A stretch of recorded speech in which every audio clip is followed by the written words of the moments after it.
أعوذ بالله من الشيطان الرجيم. بسم الله الرحمن الرحيم. الحمد لله رب العالمين الرحمن الرحيم مالك يوم الدين. إياك نعبد وإياك نستعين. اهدنا الصراط المستقيم صراط الذين أنعمت عليهم غير المغضوب عليهم ولا الضالين. بسم الله الرحمن الرحيم. قل هو الله أحد الله الصمد لم يلد ولم يولد ولم يكن له كفوا أحد. بسم الله الرحمن الرحيم. قل هو الله أحد الله الصمد لم يلد ولم يولد ولم يكن له كفوا أحد. بسم الله الرحمن الرحيم. قل هو الله أحد الله الصمد لم يلد ولم يولد ولم يكن له كفوا أحد. رحم اللہ من قرأ الفاتحہ.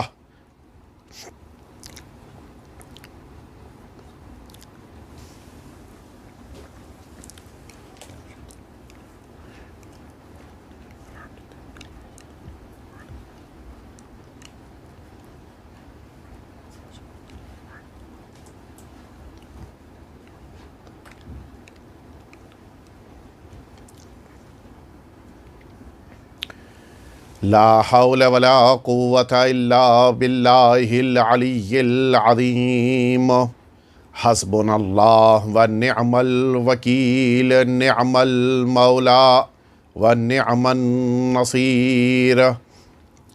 أعوذ بالله من الشيطان الرجيم. بسم الله الرحمن الرحيم. الحمد للہ الذی لا يبلغ مدحته القائلون ولا يحصي نعماءه العادون ولا يؤدي حقه المجتهدون. ثم الصلاة والسلام والتحية والإكرام على سید الانبیاء والمرسلین سیدنا و مولانا ابی القاسم محمد اللہم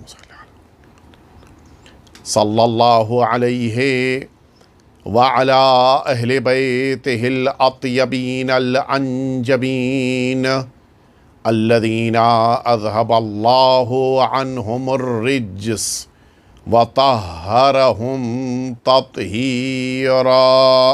اللہم صلی علیہ لا سیما الامام المبین بقیت اللہ فی الارضین واللعنۃ الدائمۃ الباقیۃ علی اعدائہم اجمعین. اما بعد فقد قال اللہ الحکیم فی کتابہ المبین. اللہ اعلم حیث یجعل رسالتہ. مل جل کے صلوات بھیج دیں آپ حضرات. اذان محترم، ارشاد رب العزت ہے کہ اللہ سب سے بہتر جانتا ہے کہ اپنی رسالت کو کہاں قرار دے. خدا اپنے پیغام کے لیے اور اپنے منصب کے لیے جس کا انتخاب کرتا ہے اس کے بارے میں اللہ سے بہتر کوئی نہیں جان سکتا ہے. اسی بنا پر وہ تمام افراد کہ جو اللہ کے نمائندوں کے مقابل میں آئے، اللہ کے نمائندوں سے ٹکرائے، اللہ کے نمائندوں کو کسی بھی عنوان سے انہوں نے اس دنیا میں چھوٹا بنانا چاہا، وہ ہمیشہ ایسے افراد ناکامیاب ہوئے، اور کامیابی ان لوگوں کے پاس رہی کہ جنہیں اللہ نے اس روئے زمین پہ اپنی حجت قرار دیا۔ وہ انبیاء کرام ہوں، وہ تمام پیغمبران ہوں، وہ تمام اللہ کی بارگاہ سے آنے والے رسول، یہ سب کامیاب ہوئے۔ اور جب یہ سلسلہ نبوت و رسالت ایک مرحلے تک آ کر مکمل ہوا تو پھر پروردگار نے اس سلسلہ امامت کو اس دنیا میں پیغام رسانی کا ذریعہ قرار دیا۔ یہ امامت وہ عظیم منصب ہے کہ جس منصب کا مقابلہ ایک عام انسان تو سوچ بھی نہیں سکتا۔ اس منصب کا مقابلہ ہمارے رسالت مآب کے علاوہ نہ کوئی نبی کر سکتا ہے، نہ کوئی رسول کر سکتا ہے، نہ کوئی ملک کر سکتا ہے۔ یزید اپنے زمانے کا وہ طاغوت اور وہ ظالم انسان کہ جس نے امام وقت سے ٹکرا کر اپنی ضلالت کا ثبوت دیا، اور امام وقت کو شہید کرنے کے بعد وہ یہ گمان کر رہا تھا کہ میں فاتح ہو گیا، میں جیت گیا۔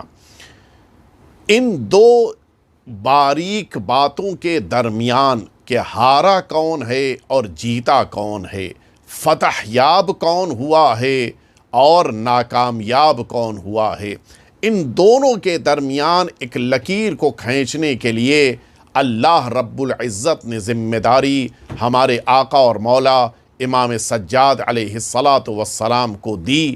اور اب امام وقت ہیں جو خود یزید جیسے ظالم، سفاک اور نہایت درجہ پست انسان کے اس دربار میں کھڑے ہو کر حق کا اعلان کر رہے ہیں۔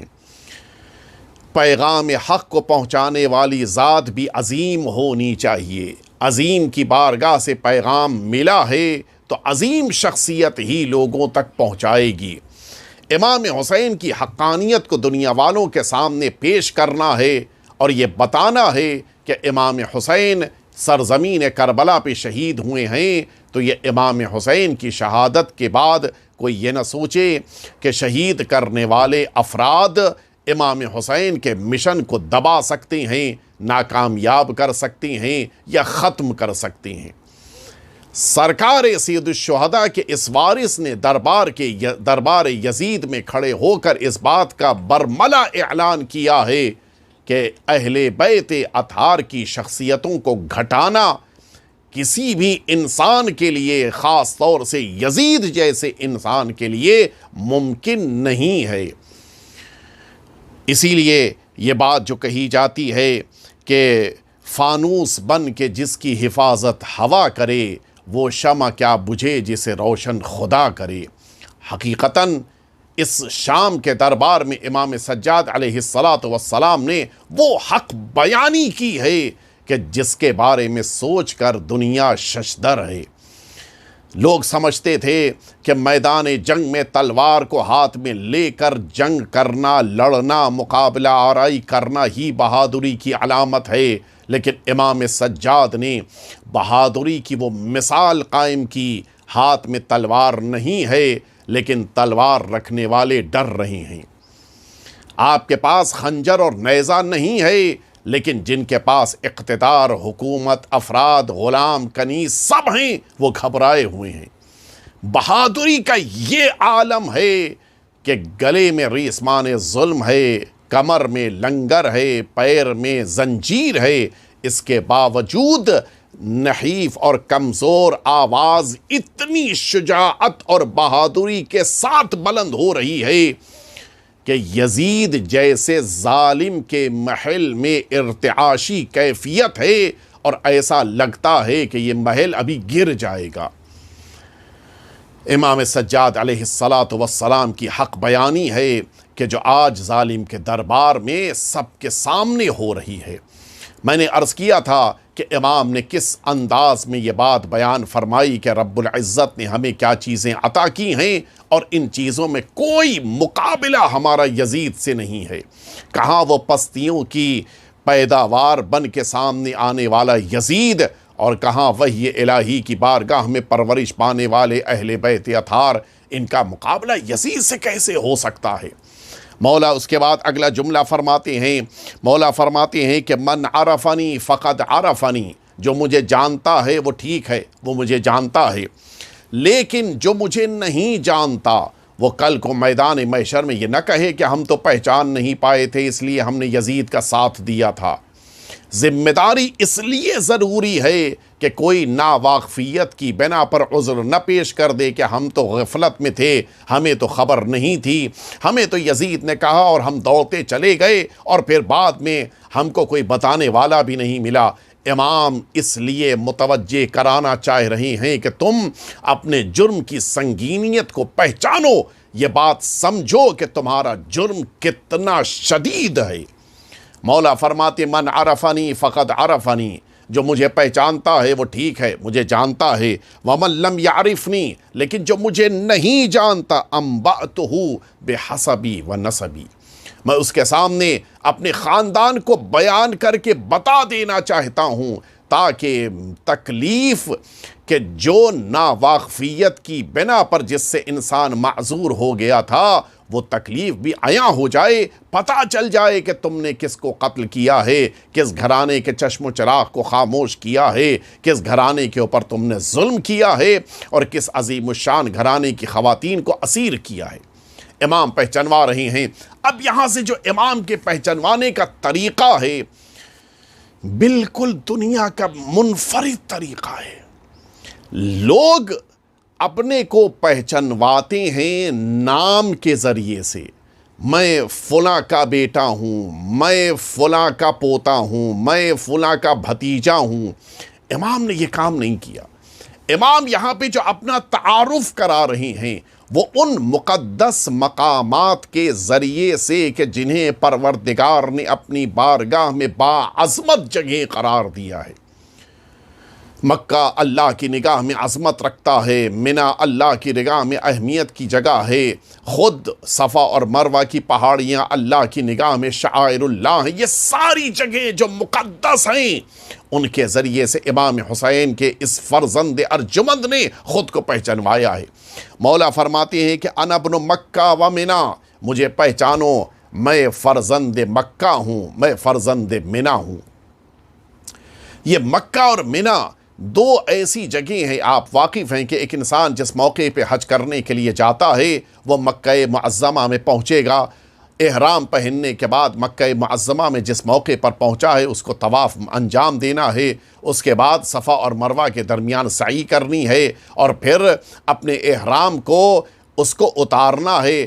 پھر اس کے بعد جس موقع کے اوپر حج کے لیے وہ نکلنے لگے گا وہ احرام پہن کے مکہ معظمہ سے نکلے گا، میدان عرفات آئے گا، عرفات سے مزدلفہ، مزدلفہ سے منی آئے گا، پھر منی سے مکہ معظمہ واپس پلٹے گا۔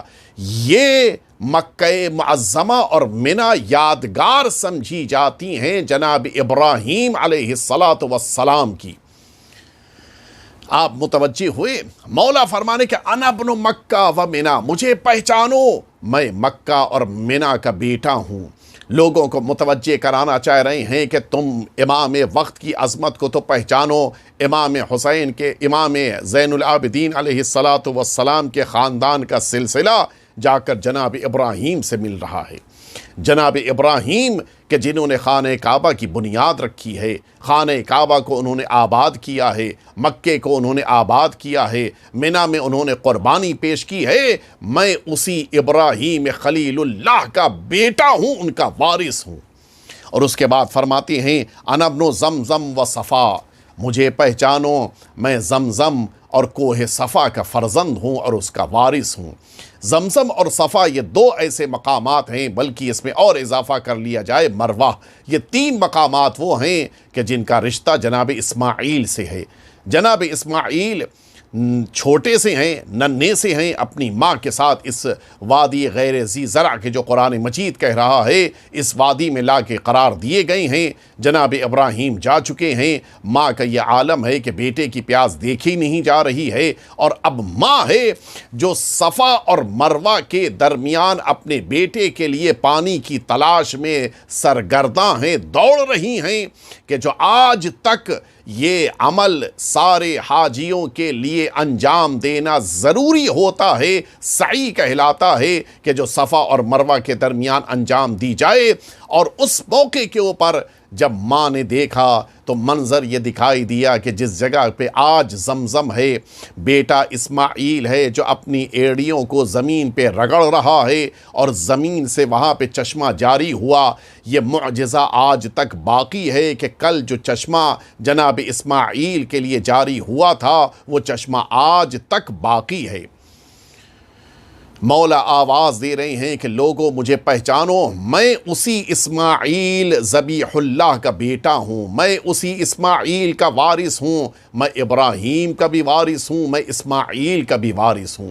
یہ آواز مولا اس بھرے دربار میں دے رہی ہیں۔ وجہ کیا ہے؟ وجہ صرف ایک ہے۔ اس وجہ کو اگر سمجھنا ہے تو آپ کو ذرا سا تاریخ کے دامن میں پیچھے کی طرف جانا ہوگا۔ یہ آپ واقف ہیں کہ جناب عبدالشمس جو جناب رسالت مآب کے جد امجد ہیں، کہ جن کے بھائی ہاشم ہیں اور انہی کی اولاد بنی ہاشم کہلاتی ہے، انہی کے بھائی ہیں عبدالشمس۔ جناب عبدالشمس کے پاس ایک غلام تھا کہ جس کا نام امیہ تھا۔ یہ غلام جناب عبدالشمس کا انداز اتنا زیادہ مہربان تھا، اتنا پیارا طریقہ کار تھا کہ انہوں نے اپنے اس غلام کو آزاد کر دیا اور اس جوان کو اپنا بیٹا بنا لیا۔ یہ امیہ اس دن سے عبدالشمس کا بیٹا سمجھا جانے لگا، اور اس طرح سے یہ عبدالشمس کے غلام کو کہ جو اب بیٹا بن چکا ہے، اس کی پوری نسل کو اور جنریشن کو بنی امیہ کہا جاتا ہے۔ اس کا لڑکا حرب ہے، اس کا لڑکا ابو سفیان ہے، اور اس کا لڑکا اس کا یزید کا باپ ہے، اور پھر اس کا لڑکا یزید ہے، اور یہ سلسلہ اس طرح سے شروع ہوا ہے۔ آپ واقف ہیں کہ ابو سفیان کا ہمیشہ سے ٹکراؤ رسالت مآب سے رہا۔ وہ تو فتح مکہ کے موقع کے اوپر رسالت مآب کے دست مبارک پر ایمان لے آئے، ورنہ اس کے پہلے عالم یہ تھا کہ یہی احد اور بدر کی جنگوں میں پیش رہتے ہوئے رسالت مآب کے اوپر حملے ہو رہے تھے کہ جن کی سرپرستی ابو سفیان کے ہاتھ میں تھی۔ ان جنگوں میں بہت ہی نمایاں رول رہا ہے اس شخص کا، اور پھر اسی کے خاندان کی وہ نسل ہے کہ جس نسل سے یزید نے امام حسین پر یہ ظلم ڈھایا ہے، اور اسی کی نسل کا وہ آخری ہوگا کہ جو آخری امام سے جنگ کرے گا، کہ جس کے لیے روایتوں میں سفیانی لفظ وارد ہوا ہے، یہ اسی گھرانے کا ہوگا۔ میں یہ عرض کر رہا تھا کہ یہ وہ گھرانہ تھا کہ جس گھرانے کو پروردگار نے قرآن مجید میں ایک خاص نام سے یاد کیا ہے۔ وہ نام کیا ہے؟ سرکار سید الشہداء امام حسین صلوات اللہ وسلامہ علیہ نے بھی یہ جملہ فرمایا تھا کہ مجھ سے میرے نانا نے یہ بات فرمائی ہے کہ فرمایا تھا کہ الخلافت محرمۃ علی آل ابی سفیان۔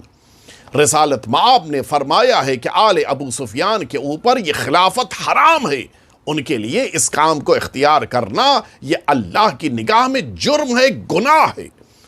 یعنی اس کے معنی ہے کہ اگر اس خاندان کا کوئی انسان برسر اقتدار آ جائے، مسند خلافت پہ آ جائے اور اس مسند کے اوپر بیٹھ جائے، کچھ نہ کرے، خاموش بیٹھا رہے، پھر بھی اس کا بیٹھنا اللہ کی نگاہ میں گناہ ہے اور اس کو سزا ملے گی۔ اس لیے کہ محرمتن فرمایت رسالت مآب نے، یعنی رسالت مآب کی نگاہ میں اس خاندان کے کسی آدمی کا برسر اقتدار آ جانا اتنا بڑا جرم ہے کہ جو شریعت کی نگاہ میں حرمت کا نام دیا جاتا ہے، اور اس کے اوپر اس کو شرعی سزا ملنی چاہیے۔ حضور اکرم کی حیات طیبہ شمع رسالت خاموش ہونے والی ہے، حضور اکرم اس دنیا سے رخصت ہونے والے ہیں، اور آپ اس دنیا سے جب رخصت ہو رہے ہیں تو چند دنوں پہلے ایک بڑا مشہور واقعہ رونما ہوا کہ جس مشہور واقعے کے بعد رسالت مآب کے چہرے کی مسکراہٹ ختم ہو گئی تھی۔ اس کے بعد امت مسلمہ نے رسالت مآب کو مسکراتے ہوئے نہیں دیکھا ہے۔ اتنا شدید صدمہ تھا رسالت مآب کو، اور یہ میں اپنی طرف سے نہیں کہہ رہا ہوں، یہ سارے مفسرین نے لکھا ہے۔ اس بات کو اگر آپ کو دیکھنا ہے تو آپ دیکھ سکتے ہیں سورہ اسراء کی آیت نمبر 60۔ اس کے ضمن میں سارے راویوں، سارے مفسروں نے لکھا ہے یہ واقعہ رونما ہوا تھا مدینہ طیبہ میں، اور رسالت مآب نے خواب دیکھا تھا، اس خواب کے بعد رسالت مآب نے مسکرانا چھوڑ دیا تھا۔ خوشی کا اظہار کرتا ہے انسان اپنی مسکراہٹ کے ذریعے سے۔ حضور اکرم کے پورے وجود سے خوشی ختم ہو گئی تھی۔ ہوا کیا تھا؟ آپ نے دیکھا تھا خواب میں کہ میرا ممبر ہے اور اس ممبر کے اوپر کچھ ایسے انسان کے جن کے سر بندروں کے جیسے ہیں، یہ میرے ممبر پہ بیٹھ کر اچھل رہے ہیں۔ حضور اکرم نے جب یہ منظر دیکھا کہ یہ افراد میرے ممبر پہ اس طرح سے اچھل رہے ہیں، نہایت درجہ صدمہ ہوا۔ اور سارے مفسرین نے لکھا ہے کہ یہ افراد کے جن کو اس شکل میں رسالت مآب نے دیکھا تھا، یہ کوئی اور نہیں، وہی خاندان ہے کہ جس خاندان کا میں نے ابھی تذکرہ کیا، یہ وہی عبد الشمس کے غلام کا خاندان تھا۔ حضور اکرم کو بڑا صدمہ ہوا، شدید صدمہ۔ آپ نے خوشی کا اظہار چھوڑ دیا تھا۔ اور اس موقع کے اوپر یہی آیت شریفہ سورہ اسراء کی آیت نمبر 60 کی وما جعلنا الرؤیا التي اریناک الا فتنة للناس، اے پیغمبر یہ خواب ہم نے آپ کو دکھایا ہے صرف اس لیے تاکہ لوگوں کو آزمایا جائے، لوگوں کا امتحان لیا جائے۔ اور اس کے بعد والشجرۃ الملعونہ فی القرآن، قرآن مجید کہہ رہا ہے کہ یہ جو اللہ کی کتاب میں ملعون خاندان ہے، وہ کہ جس کے اوپر لعنت پروردگار ہے، وہ خاندان، وَنُخَوِّفُهُمْ فَمَا يَزِيدُهُمْ إِلَّا طُغْيَانًا كَبِيرًا كَثِيرًا، کہ قرآن مجید کہتا ہے کہ کبیرہ، قرآن مجید کہہ رہا ہے کہ ان کو ہم نے خوف میں مبتلا کیا، لیکن اس کے باوجود ان کے عذاب میں، ان کے طغیان میں، ان کی شدتوں میں، ان کی خرابیوں میں، ان کے اس حالات میں مزید اور اضافہ ہوا، کمی نہیں پیدا ہوئی۔ آپ جا کے مفسرین سے پوچھئے، سب نے لکھا ہے کہ یہ وہی خاندان ہے۔ اب وہ خاندان جو شجرہ ملعونہ کہلاتا ہے، اس خاندان کا نمائندہ آج برسر اقتدار ہے، تخت پر بیٹھا ہے، اور امام سجاد کے جو شجرہ طیبہ کے خاندان سے ہیں، جن کے خاندان میں جناب ابراہیم ہیں، جن کے خاندان میں جناب اسماعیل ہیں، جن کے خاندان میں رسالت مآب ہیں، جن کے خاندان میں امیر المؤمنین ہیں، جن کے خاندان میں جناب جعفر طیار ہیں، جن کے خاندان میں جناب امیر حمزہ ہیں، جن کے خاندان میں سیدہ شباب اہل الجنہ ہیں، جن کے خاندان میں سیدۃ نساء العالمین ہیں، اور جن کے خاندان کا وہ آخری چشم و چراغ ہوگا کہ جو کائنات کو عدل و انصاف سے بھر دے گا، وہ شجرہ طیبہ ہیں۔ امام زین العابدین علیہ السلام دربار میں کھڑے ہو کر اسی بات کی طرف اشارہ کر رہے ہیں کہ دیکھو، انا ابن مکہ و منا، میں ابراہیم کا وارث ہوں، انا ابن زمزم، میں زمزم و صفا، میں زمزم اور صفا کا وارث ہوں، تاکہ دنیا متوجہ ہو جائے کہ جس شخصیت کو آج گرفتار کر کے لایا گیا ہے وہ شجرہ طیبہ کا نمائندہ ہے، اور جو ظلم کر رہا ہے وہ شجرہ خبیثہ کا نمائندہ ہے۔ اس کے بعد آقا فرماتی ہیں انا ابن من حمل الرکن باطراف الرداء۔ واقف ہیں آپ، ایک واقعہ رونما ہوا تھا سرزمین مکہ پر کہ جس سرزمین مکہ پر اس مسئلے کو سوائے رسالت مآب کے کوئی حل نہیں کر سکتا تھا۔ یہ بعثت پیغمبر سے پہلے کا واقعہ ہے۔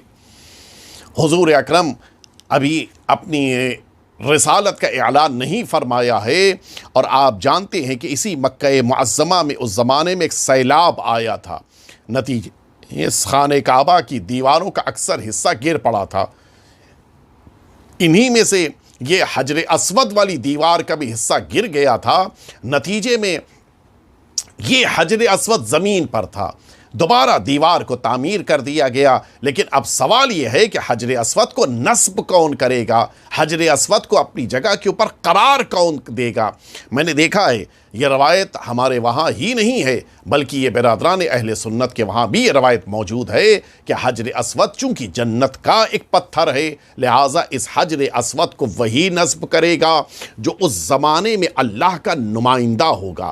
حتیٰ تاریخ و حجر اسود، یہ وہ کتاب ہے کہ جو سواد اعظم کے ایک بزرگ عالم دین نے لکھی، اس کتاب میں جہاں سلسلے وار لکھا ہے کہ کب کب حجر اسود کو نصب کیا گیا، وہاں پر یہ واقعہ لکھا ہے کہ جس زمانے میں یزید کے مظالم کی بنا پر حجر اسود اور خانہ کعبہ جل گیا تھا اور حجر اسود کو دوبارہ نصب کرنا تھا، اللہ نے انتظام کیا اور مکہ معظمہ میں مدینہ طیبہ سے اس وقت ہمارے چوتھے امام امام سید سجاد علیہ السلام آئے ہوئے تھے، اور آپ نے یہ میں ان کی کتابوں سے نقل کر رہا ہوں، اور آپ نے اپنے دست مبارک سے اس حجر اسود کو نصب کیا تھا کہ جس سے پتہ چلتا ہے کہ روئے زمین پر اس وقت آپ حجت الہی اور نمائندہ پروردگار تھے۔ میں پوچھنا چاہتا ہوں، یہ واقعہ اس زمانے کا ہے کہ جس زمانے میں خلافت یزید نے ظلم ڈھایا تھا اور دیوار تعمیر ہوتے ہوتے اور حجر اسود کے نصب کیے جانے تک عبد الملک کی حکومت آ چکی تھی۔ عبد الملک اپنے کو جانشین پیغمبر ثابت کر رہا تھا۔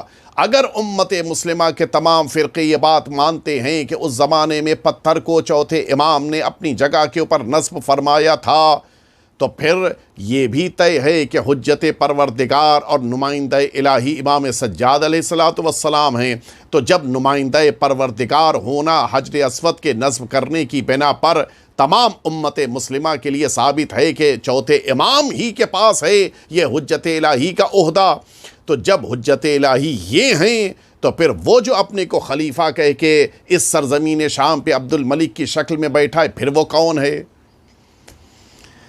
دونوں چیزیں تو جمع نہیں ہو سکتی ہیں، اس کو بھی اچھا مانا جائے، اسے بھی اچھا مانا جائے، ظالم بھی اچھا مظلوم بھی اچھا، یہ نہیں ہو سکتا۔ میں تاریخ عرض کر رہا تھا کہ مولا نے کیوں فرمایا کہ میں اس کا بیٹا ہوں کہ جس نے خانہ کعبہ کے حجر اسود کو نصب کیا ہے۔ بعثت کے اعلان سے پہلے اسی سیلاب کی بنا پہ حجر اسود منہدم ہو چکا تھا، اور اب دوبارہ حجر اسود کو اپنی جگہ کے اوپر نصب کیا جانا تھا۔ حجر اسود کا نصب ہونا یہ ایک ایسا معرکۃ العارہ اعزاز تھا کہ جس کے لیے سارے قریش ٹکرائے ہوئے تھے۔ قریش سب سے بڑا خاندان سمجھا جاتا تھا، سب سے عظیم گھرانہ، سب سے بڑا گھرانہ یہی سمجھا جاتا تھا، یہ سب آپس میں ٹکرائے ہوئے ہیں۔ عالم یہ ہے کہ کوئی دوسرے کے درمیان میں آنے کی تو بات ہی دور کی ہے، جھگڑا اتنا بڑھ چکا تھا کہ ہر ایک کہہ رہا تھا کہ میں حجر اسود کو نصب کروں گا، کہ عالم یہ تھا کہ اب تلواریں کھنچ جائیں اور خون بہہ جائے۔ ان کے درمیان لوگوں نے مصالحت کراتے ہوئے کہا کہ دیکھو ایک کام کرو کہ یہ مسئلہ تم اوپر والے پہ ڈال دو، جس کا کعبہ ہے اس پہ ڈال دو۔ اس زمانے میں ظاہر ہے کہ اللہ کا اور خدا کا اس عنوان سے جو توحید کا تصور اسلام نے پیش کیا وہ تو نہیں تھا، کہ جس کا گھر ہے اس کے حوالے کر دو۔ کیسے؟ کہ ایک کام کرو، آج رات سب اپنے اپنے گھر واپس چلے جاؤ، صبح سب جلدی آ جانا، اور پھر خانہ کعبہ کے دروازے کی طرف تم سب کی نگاہیں ہوں، جو پہلا شخص داخل ہو اندر اس کے حوالے یہ ذمہ داری کر دینا، یہ سوچتے ہوئے کہ پروردگار نے اس کا انتظام کیا ہے اور خانہ کعبہ کے مالک نے اسے حجر اسود کو نصب کرنے کے لیے بھیجا ہے۔ معاہدہ ہو گیا، طے ہو گیا، سب میں آپس میں یہ بات معین ہو گئی، سب آ کے اپنی اپنی نشستوں کے اوپر ان سب کے لیے باقاعدہ خانہ کعبہ کے اطراف میں جو اونچی دیوار تھی، سب کے لیے وہاں کے اوپر مسندیں تھیں باقاعدہ۔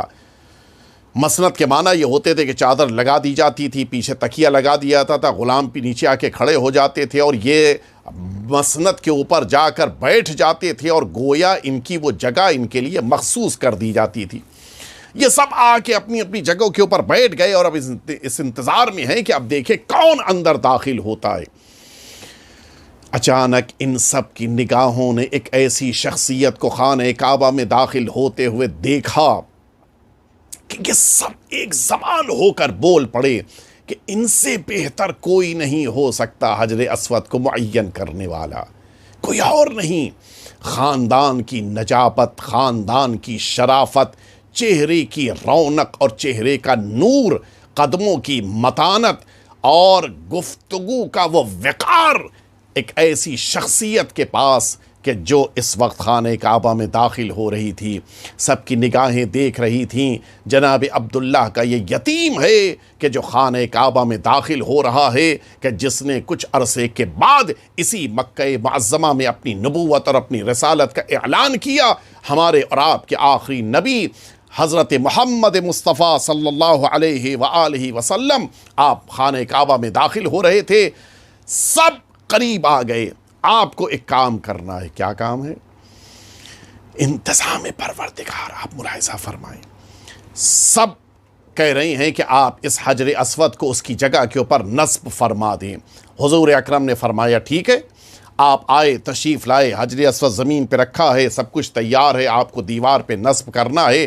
آپ نے اپنے دوش سے عبا اتاری، عبا کو اتار کے زمین پہ رکھا اور اس عبا کے اوپر اس حجر اسود کو رکھا اور اس عبا کے سارے کوروں کو، سروں کو سارے ان سرار قریش کے حوالے کیا اور کہا کہ آپ سب اس عبا کو بلند کیجئے تاکہ یہ پتھر اونچا ہو جائے اور میں اس کو اس کی جگہ کے اوپر نصب کر دوں.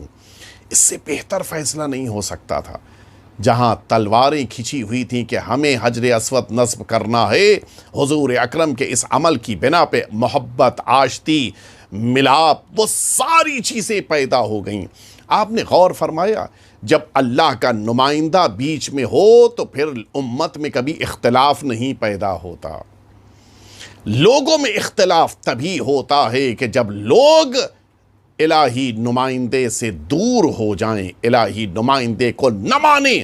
لہٰذا جہاں پر اتحاد ہو اس کے معنی ہے کہ انہوں سب نے الہی نمائندے کو مضبوطی سے تھامے رکھا ہے. اور اگر اختلاف ہے اس کے معنی ہے کہ زبانی دعویٰ ہے، نمائندہ پروردگار کو ابھی نہیں مانتے ہیں. رسالت مآب کے اس عمل کی بنا پر سارے مکے میں ایک خاص عزت کی نگاہ سے دیکھا جانے لگ گیا رسالت مآب کو. امام یزید کے سامنے یہی فرما رہے ہیں کہ تم مجھے پہچانو تو میں اس کا وارث ہوں کہ جس نے کل عربوں کے بہت بڑے اختلاف کو حل کرتے ہوئے حجر اسود کو اس خانہ کعبہ میں نصب کیا تھا. ایک وجہ اور بھی ہے جو علماء نے لکھی ہے جو بڑی دلچسپ ہے. امام نے فرمایا، اور اس کے بعد کے 2-3 جملے بھی امام کے اسی سے متعلق ہیں، اس کو میں پڑھ دوں، اس کے بعد پھر واپس آتا ہوں. فرماتے کہ انا ابن خیر من اتزر ورتدا، میں اس انسان کا وارث ہوں کہ جس نے بہترین احرام پہنا. انا ابن خیر من طاف وسعا، میں اس انسان کا، اس بلند ترین درجے اور رتبے والے انسان کا وارث ہوں جس نے سب سے بہترین طواف کیا، سب سے بہترین سعی کو انجام دیا. انا ابن خیر من حج و لبا، میں سب سے زیادہ بہترین طریقے سے حج کرنے والے اور تلبیہ کہنے والے کہ جو انسان کے احرام کے لیے ضروری ہے اس تلبیہ کو اپنی زبان پر جاری کرنے والے رسول کا وارث ہوں، ان کا بیٹا ہوں. یہ سارے جملے امام نے کیوں فرمائے؟ بڑا دلچسپ ایک جملہ لکھا ہے سارے حاشیہ لکھنے والوں نے، جو میں چاہوں گا کہ اپنے اس مجلس کو سننے والے سامعین تک پہنچایا جائے. آپ واقف ہیں یزید مسند خلافت پر بیٹھنے سے پہلے نہایت درجہ پست انسان تھا. کھیلنا، کودنا، عیاشی کرنا، شراب پینا، مستیوں میں ڈوبے رہنا، دوستوں کے ساتھ گھومنا ٹہلنا، بندروں سے کھیلنا، کتوں سے کھیلنا، وہ ساری برائیاں اس کے اندر تھیں. دین کا شائبہ اس کے اندر نہیں تھا. کیسی نماز، کیسا روزہ، کیسا حج، کیسی زکوٰۃ، کیسا خمس، کیسا جہاد، کچھ بھی اس کو مطلب نہیں تھا. یہ تو بلا وجہ قسطنطنیہ کی جنگ میں اس کو ثابت کیا جاتا ہے، ورنہ اس جنگ سے اس کا کوئی لینا دینا نہیں تھا. یہ نہایت درجہ اوباش قسم کا ایک منحوس انسان تھا. اس کا کیا تعلق تھا اسلام سے؟ یہ تو باپ کے اصرار کی بنا پر شام کے سارے افراد نے اس کے ہاتھ پر بیعت کر لی تھی، ورنہ وہ تو اس لائق بھی نہیں تھا کہ لوگ اس سے کوئی مشورہ کریں. وہ تو اس لائق بھی نہیں تھا کہ لوگ اس کے سامنے 2 ٹکڑا روٹی ڈال دیں. کوئی اس کی وقت، کوئی اس کی ویلیو نہیں تھی. آپ متوجہ ہوئے میں کس بات کی طرف آپ کو لے کے جانا چاہ رہا ہوں؟ یزید سن 60 ہجری میں اس مسند خلافت پر بیٹھا. 61، 62، 63 میں جہنم واصل ہو گیا. اس زمانے کا طریقہ کار یہ ہوتا تھا کہ جب کوئی مسند خلافت پر بیٹھتا تھا تو اپنے کو بہت بڑا دیندار ثابت کرنے کے لیے خانہ کعبہ آتا تھا حج کرنے کے لیے. یزید نہ تو 61 ہجری میں حج کرنے گیا ہے خلافت ملنے کے بعد 60 سے 61 ہجری، نہ تو 61 ہجری میں حج کرنے گیا، نہ 62 میں، نہ 63 میں، مرتے مر گیا۔ لیکن اس پست انسان کو اللہ کے گھر کی زیارت کی توفیق نہیں ملی۔ اب آپ متوجہ ہو گئے، امام نے یزید کے سامنے خانہ کعبہ کا تذکرہ کرتے ہوئے اس بات کی طرف اشارہ کیا کہ یزید، جس کعبے کو تو نے آج تک دیکھا نہیں ہے، اس کے ارکان کو میں تجھے بتائے دے رہا ہوں کہ شاید تجھے کبھی توفیق ہو تو اللہ کے گھر چلے جانا۔ امام متوجہ کرا رہے کہ آؤ مکے کو دیکھو، آؤ منی کے میدان کو دیکھو، آؤ صفا کو دیکھو، آؤ زمزم کو دیکھو، آؤ خانہ کعبہ میں تلبیہ کہنے کا انداز دیکھو، آؤ حج کا طریقہ دیکھو، آؤ احرام پہننے کے بعد دیکھو، آؤ حجر اسود کو دیکھو۔ یہ ساری یادگاروں کا تذکرہ اسی لیے کیا جا رہا ہے تاکہ ساری امت مسلمہ کو متوجہ کرا دیا جائے، جو اپنے کو اللہ کا نمائندہ کہتا ہے، جو اپنے کو اللہ کے رسول کا خلیفہ کہتا ہے، جو مملکت اسلامیہ کا خود کو حاکم سمجھتا ہے، جو اللہ کے گھر کا محتمم خود کو مانتا ہے، اس کی پستی کا عالم یہ ہے کہ آج تک وہ حج بھی کرنے کے لیے نہیں گیا ہے۔ امام اس لیے خانہ کعبہ کا تذکرہ کر رہے تھے، اس لیے مقام و رکن کا ذکر ہو رہا ہے، اس لیے حجر اسود کا تذکرہ ہو رہا ہے۔ اور یہ وہ فصاحت ہے کہ جو فصاحت صرف امام معصوم کی طرف سے سامنے آ سکتی ہے۔ اس کے بعد امام فرماتے ہیں، انا ابن من حمل علی البراق فی الہوا، میں اس کا بیٹا ہوں جس کو براق پر بیٹھا کر ہواؤں کی بلندی کی طرف سیر کے لیے لے جایا گیا معراج کے موقع پر۔ میں اس کا وارث ہوں جن کو اللہ نے اپنی بارگاہ میں بلانے کے لیے براق بھیجا، اصرار کر کے خود دروازے پہ پہنچ جانا اور ملاقات کر لینا اور ہوتا ہے، اور میزبان کی طرف سے سواری بھیجی جائے تاکہ مہمان سواری پہ بیٹھ کے میزبان سے ملنے جائے، اس کا اعزاز کچھ اور ہی ہوتا ہے۔ مولا متوجہ کرا رہے ہیں، اللہ کے گھر نہیں، اللہ کی بارگاہ تک رسول گئے ہیں، اور وہ بھی اس سواری سے گئے ہیں کہ جس سواری کو اللہ جیسے میزبان نے بھیجا تھا کہ اے میرے حبیب آپ بیٹھ کر آ جائیں۔ فرمائے انا ابن من اسر بہ من المسجد الحرام الی المسجد الاقصی، وہ ذات کے جنہوں نے معراج کی بلندیوں کو طے کیا ہے، اسراء کیا ہے، میں ان کا وارث ہوں، مجھے پہچانو تو۔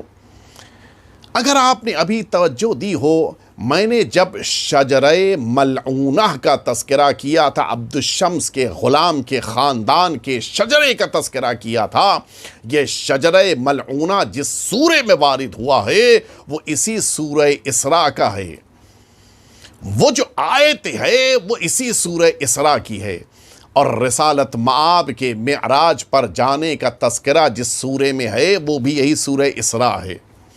شاید امام متوجہ کرانا چاہ رہے ہوں کہ نادانوں کچھ تو پہچانو، جس سورے کی ابتدا میں میرے جد کا تذکرہ ہے اسی سورے میں آگے بڑھ کر یزید کے جد کا تذکرہ ہے، لیکن میرے جد کا تذکرہ معراج کی بلندیوں کی طرف جانے والی ذات کی شکل میں ہے، اور یزید کے اجداد کا تذکرہ شجرہ خبیثہ اور شجرہ ملعونہ کے طور پر ہے۔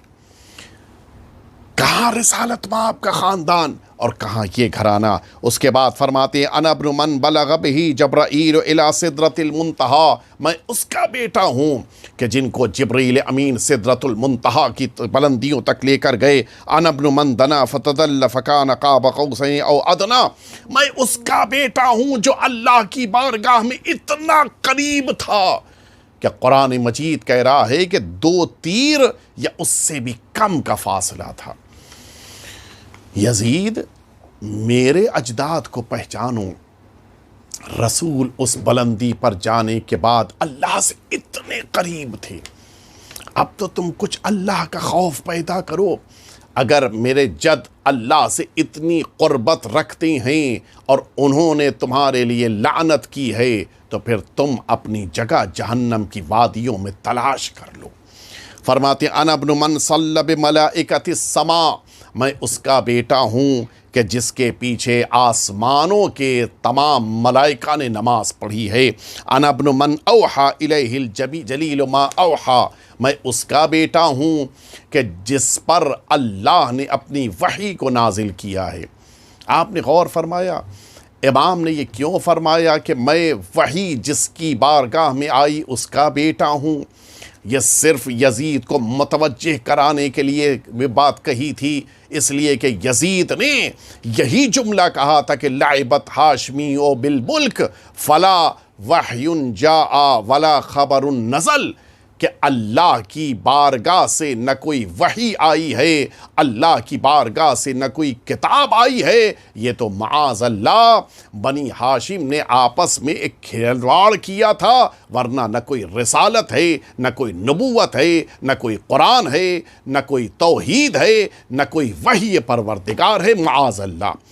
یزید نے وحی کا انکار کیا تھا اور امام نے اسی کے دربار میں کھڑے ہو کر اعلان کیا کہ جس پر وحی آئی تھی میں اس کا وارث سامنے موجود ہوں۔ ادل الدلیل وجودہ، سب سے بڑی دلیل کسی بھی شے کی اس کا وجود ہوتا ہے۔ تم نے وحی کا انکار کیا تھا، میں صاحب وحی کا وارث آج تمہارے سامنے کھڑا ہوں۔ ہمت ہو تو اب میرے سامنے کہو کہ اللہ کی طرف سے کوئی وحی نازل نہیں ہوئی ہے۔ آپ توجہ فرمائیں امام کے اس خطبے کا ایک ایک لفظ، ایک ایک جملہ، ایک ایک حرف اپنی جگہ کے اوپر ایک معجزہ ہے، اور سامنے موجود یزید کے پورے وجود کو ہلا دینے کے لیے، بلکہ اس کے پورے محل کی چولوں کو ہلا دینے کے لیے امام کا یہ خطبہ کافی ہے۔ بقیہ اس خطبے کے فقرے انشاءاللہ آپ کی خدمت میں عرض کیے جائیں گے، لیکن آج یہ بات عرض کرنی ہے۔ امام وہ جملے کہہ رہے ہیں کہ آؤ دیکھو تو میرے رسول کو پہچانو، ان کی عظمتوں کو جانو، کس عرش کی بلندی پر میرا رسول گیا تھا، وہ رسول کے جنہیں پروردگار نے معراج پر بلایا، وہ رسول کے جن کو پروردگار نے اپنی ملاقات کا شرف دیا، وہ رسول کے جن سے پروردگار نے گفتگو کی، وہ رسول کے جو اللہ سے اتنے قریب تھے کہ جیسے دو کمان کا فاصلہ ہو، اتنی بلندی پر جانے والے رسول، جس موقع کے اوپر آپ گریہ کر رہے تھے۔ ام سلمہ نے پوچھا کہ آپ نے کیوں گریہ فرمایا؟ فرماتی ہیں کہ ابھی میرے پاس جبریل امین آئے تھے اور انہوں نے یہ خبر دی ہے کہ اے رسول، اللہ نے سلام کہا ہے اور کہا ہے کہ جس حسین سے آپ اتنی محبت کرتی ہیں وہ آپ کا حسین سرزمین کربلا پہ عالم غربت میں قتل کر دیا جائے گا۔ جب رسول اللہ نے یہ جملہ سنا تو مسلسل گریا، اور ام سلمہ سے یہ فرمایا تھا کہ اے ام سلمہ، مجھے جبریل امین نے اس سرزمین کی خاک دی ہے، ام سلمہ اس خاک کو اپنے پاس رکھنا، جب بھی یہ خاک خون میں بدل جائے سمجھ لینا کہ میرا حسین قتل کر دیا گیا، سمجھ لینا کہ میرا حسین دنیا سے رخصت ہو گیا۔ ام سلمہ نے ایک شیشی میں اس خاک کو محفوظ رکھا تھا۔ امام حسین کا قافلہ مدینے سے نکل چکا ہے، لیکن ام سلمہ کے دل کو چین نہیں ہے۔ بیٹا، اگر مجھے بھی اجازت ہوتی تو میں بھی تمہارے ساتھ اس قافلے میں ملحق ہو جاتی، لیکن قرآن نے ازواج پیغمبر کو گھر میں رہنے کا حکم دیا ہے، لہٰذا ام سلمہ گھر میں بیٹھ کے تمہارا انتظار کرے گی۔ بیٹا، حسین تم سے، تمہاری ام سلمہ سے تم کو اتنی محبت ہے کہ صبح و شام تمہارا انتظار رہے گا۔ ام سلمہ ہمیشہ اس شیشی کو دیکھتی تھیں۔ آپ سنیں گے ایک دن دوپہر میں ام سلمہ سو رہی ہیں، اچانک ام سلمہ نے خواب میں دیکھا رسالت مآب تشریف لائے، سر کے اوپر امامہ نہیں ہے، چہرے کا عالم یہ ہے کہ گریہ کرتے ہوئے آپ وائے حسین کہتے ہوئے آ رہے ہیں۔ پوچھا ام سلمہ نے یا رسول اللہ یہ کیا عالم ہے؟ فرماتے ام سلمہ تم سو رہی ہو، وہاں کربلا میں میرے حسین کو قتل کر دیا گیا ہے، وہاں کربلا میں میرے حسین کے جنازے کے اوپر تیر برسائے جا رہے ہیں۔ جلدی سے گھبرا کے ام سلمہ اٹھیں، دیکھا کہ وہ مٹی خون بن چکی تھی، خون تازہ اس میں سے ابل رہا تھا۔ ام سلمہ بے ہوش ہو گئیں، پھر ان کو قرار نہیں آ رہا تھا، ان کو سکون نہیں مل رہا تھا۔ وائے حسین، ہائے حسین کی آوازیں بلند کر رہی تھیں۔ پورا مدینہ جمع ہو کے ام سلمہ کو سنبھال رہا تھا، خواتین سہارا دے رہی تھیں، لیکن ام سلمہ کو چین اور قرار نہیں آ رہا تھا۔ ارے میرا حسین قتل کر دیا گیا، میں کیسے سکون پاؤں گی؟ میں کہوں گا اے شے بی بی، آپ نے تو صرف خون کو دیکھا تھا، آپ کو قرار نہیں آیا۔ ذرا کربلا میں آ کے زینب کے دل سے کوئی پوچھے، جس کی نگاہوں کے سامنے بھائی کے سر کو قلم کیا جا رہا تھا، جس کی نگاہوں کے سامنے نو کے نیزہ پہ حسین کا سر بلند ہوا ہے، اور جس کی نگاہوں کے سامنے میدان کربلا میں زہرا کے لال کے جسم عطر کے اوپر گھوڑے دوڑائے گئے ہیں۔ زینب گھوڑوں کے ٹاپوں سے لپٹ کے آواز دیتی تھی، یہ میرا ماجا یا حسین ہے، اس کے اوپر گھوڑوں کو تم نہ دوڑاؤ۔ وَسَيَعْلَمُ الَّذِينَ ظَلَمُوا أَيَّ مُنْقَلَبٍ يَنْقَلِبُونَ إِلَيْهِ بِحَقِّ الزَّهْرَاءِ وَأَبِيهَا وَبَعْلِهَا وَبَنِيهَا وَالسِّرِّ الْمُسْتَوْدَعِ فِيهَا أَن تُصَلِّيَ عَلَى مُحَمَّدٍ وَآلِ مُحَمَّدٍ۔ پروردگار ہم سب کے آقا اور مولا سرکار ولی عصر کے ظہور پر نور میں تعجیل فرما، ہم سب کو حضرت کے خدمت گزاروں میں غلاموں میں شمار فرما۔ پروردگار اس کورونا کے شر سے تمام انسانیت کو نجات عنایت فرما۔ پروردگار وہ تمام مؤمنین اور مؤمنات جو اس کورونا سے پریشان ہیں یا بیمار ہیں، پروردگار ان سب کو شفا اور صحت عطا فرما۔ پروردگار وہ تمام مؤمنین جو عزاداری میں مصروف ہیں، ان سب کی توفیقات میں اضافہ فرما۔ ہم سب کو دین اور دنیا میں کامیاب و کامران فرما، خدمت اہل بیت اطہار کی توفیق عنایت فرما۔ پروردگار وہ تمام افراد جنہوں نے دعاؤں کے لیے کہا ہے، ان کی دعاؤں کو قبول فرما۔ وصلی اللہ علی سیدنا محمد وآلہ الطیبین الطاہرین۔